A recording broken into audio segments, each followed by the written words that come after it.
Baik, halo sahabat kreator, selamat malam. Tentunya jumpa lagi. Ya, nah jadi kita kembali lagi. Nah, tentunya untuk di Facebook ini sebenarnya ketika kita memang berfokus pada konten kita, ya kemudian kita menggunakan konten asli, ini sebenarnya bisa menjadi jangka panjang. Ya, artinya buat teman-teman semua yang menggunakan konten original, kemudian nggak menggunakan musik, ini masih aman-aman saja ya, dan juga bisa dimonetisasi. Nah, selanjutnya ya, jadi aturan di Facebook ini memang benar ya. Jadi kalau kita melakukan pelanggaran berulang ya bisa dismonetisasi, dan juga itu apa sih dampak selanjutnya? Nah, nanti kita akan bahas di video kali ini.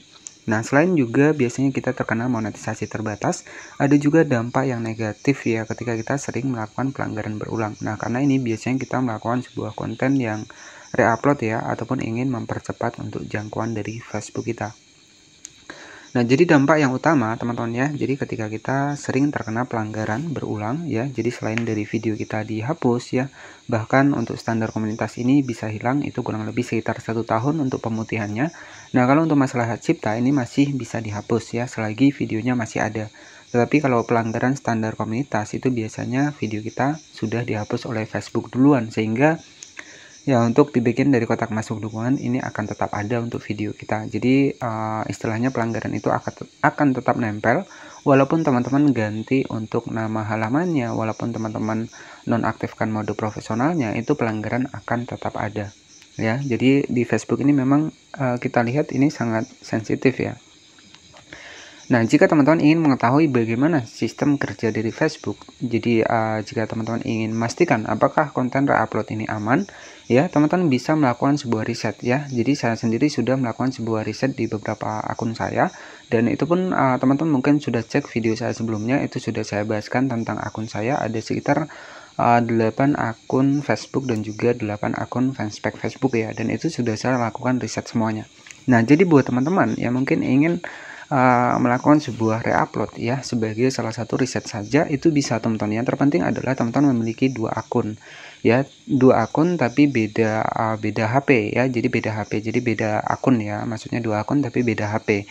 Nah, misalkan satunya fokus pada konten original ya, ini buat teman-teman yang belum percaya tentang dari reupload ini. Jadi satu HP khusus buat konten original, jadi satu akun ini satu HP, kan satu Facebook profesional kita bisa membuat beberapa fanspage ya, jadi satu akun ataupun satu HP, satu akun Facebook kita itu khusus untuk konten original ataupun konten asli. Nah, satu HP lagi yang beda nama ya, ini teman-teman bisa fokuskan nih, misalkan teman-teman ingin membuat sebuah konten reupload, yaitu teman-teman silahkan ya.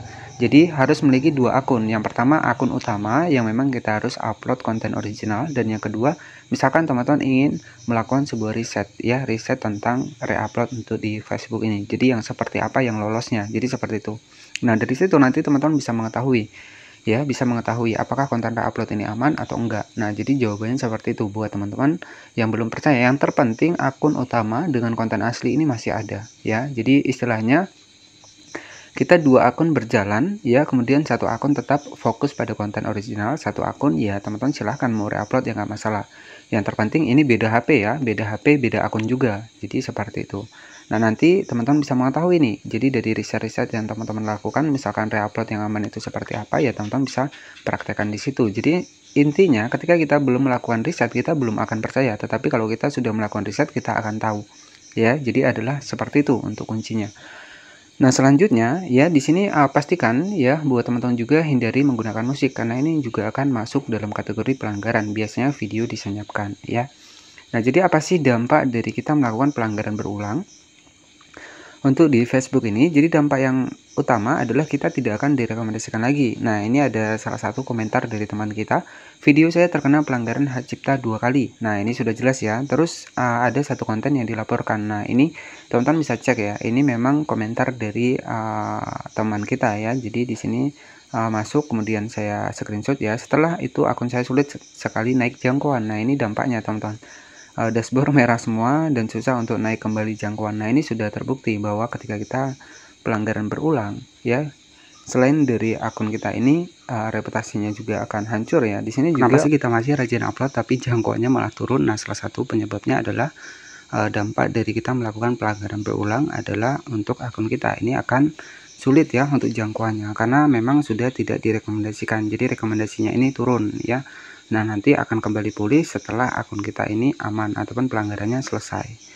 Ya, nah teman-teman bisa cek di bagian dari akun Facebook saya, padahal saya juga jarang aktif. Kita masuk ke bagian Facebook seperti ini. Nah, teman-teman bisa perhatikan ya. Jadi jangkauan di sini padahal saya jarang aktif ya. Jangkauan 12.000, impresi 19.000, pengikut 36. Dan ini real ya. Jadi kita klik seperti ini, ada impresi 11.900. Ya, ini real, ada juga jangkauan. Teman-teman bisa cek ada 7.900 ya.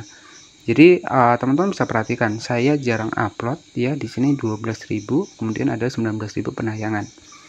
Nah, jadi intinya kesimpulannya adalah yang pertama adalah kita fokus pada satu niche konten, itu memang penting. Dan yang kedua, hindarilah sebuah pelanggaran. Jadi kalau kita sudah terkena pelanggaran, ya di namanya juga platform, itu ada yang namanya adalah reputasi akun. Jadi reputasi akun kita ketika kita sudah pelanggaran berulang, ya biasanya untuk pelanggaran juga akan double teman-teman ya. Jadi dari yang pertama 90 hari bisa jadi 180 hari. Nah, itu pun sudah saya bahas di video sebelumnya. Ya. Jadi dampak dari akun Facebook kita ya, itu jangkauannya turun ataupun sering melakukan pelanggaran berulang, maka adalah jangkauannya turun karena kita nggak dapat rekomendasi ya. Jadi dari Facebook ini nggak dapat rekomendasi, yang mana tadinya konten kita ini bisa ditemukan di pencarian, bisa muncul di beranda Facebook ya, tetapi ketika kita melakukan pelanggaran berulang, maka secara otomatis sistem dari Facebook ini nggak merekomendasikan untuk konten kita. Nah, jadi buat teman-teman nih yang pengen reupload ya nggak masalah, yang terpenting punya beda akun ya. Jadi jangan satu akun dengan akun utama kita. Nah, itu syaratnya agar teman-teman bisa mengetahui untuk risetnya. Jadi intinya kita juga harus melakukan sebuah riset ya, melakukan sebuah riset yang mungkin banyak yang bilang adalah konten reupload ada yang berhasil ya, tetapi banyak juga yang enggaknya ya. Jadi seperti itu. Nah, oke, jadi ya tentunya tujuan kita ini untuk mendapatkan monetisasi, setelah itu nanti larinya ke bagian pembayaran. Nah, pembayaran untuk di Facebook sendiri untuk saat ini ada juga fitur monetisasi baru, yaitu $25 sudah bisa dibayarkan. Tetapi kalau nggak salah tetap menggunakan PayPal ya. Kemudian kalau via rekening bank, ini biasanya tetap $100 dan itu akan dibayarkan di bulan berikutnya ya. Jadi seperti itu. Nah, jadi dampak dari kita melakukan pelanggaran berulang ya, selain terkena pelanggaran misalkan 90 hari, kemudian juga biasanya 180 hari, itu juga dampak utamanya adalah untuk akun kita itu tidak akan direkomendasikan, sehingga jangkauan akan terus turun walaupun kita rajin upload ya. Karena memang Facebook itu ya aturannya memang seperti itu teman-teman. Jadi untuk menghindari hal-hal seperti itu ya usahakan kalau memang bisa tanpa musik ya tanpa musik, karena musik ini juga beresiko. Musik ini juga sudah ada pemilik ataupun pemegang hak ciptanya. Kemudian juga fokus pada konten asli. Ya, jadi konten asli itu seperti apa? Ya, konten asli itu seperti ya yang kita video sendiri, kita rekam sendiri. Ya, kemudian kita editing sendiri, itu nggak masalah. Yang terpenting hindari untuk logo-logo dari platform lain seperti logo subscribe, logo capcut, logo TikTok, itu hindari teman-teman ya, karena itu bisa menjadikan untuk kebijakan PMKM ini susah centang hijau. Nah, itu yang pernah saya alami.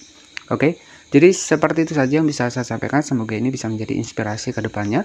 Dan harapan saya buat teman-teman semua, karena kita membuat akun baru ini nggak mudah ya. Jadi ya pertahankan akun yang ada, kemudian kalau memang sudah pernah terkena pelanggaran, ya usahakan perbaiki lagi kontennya.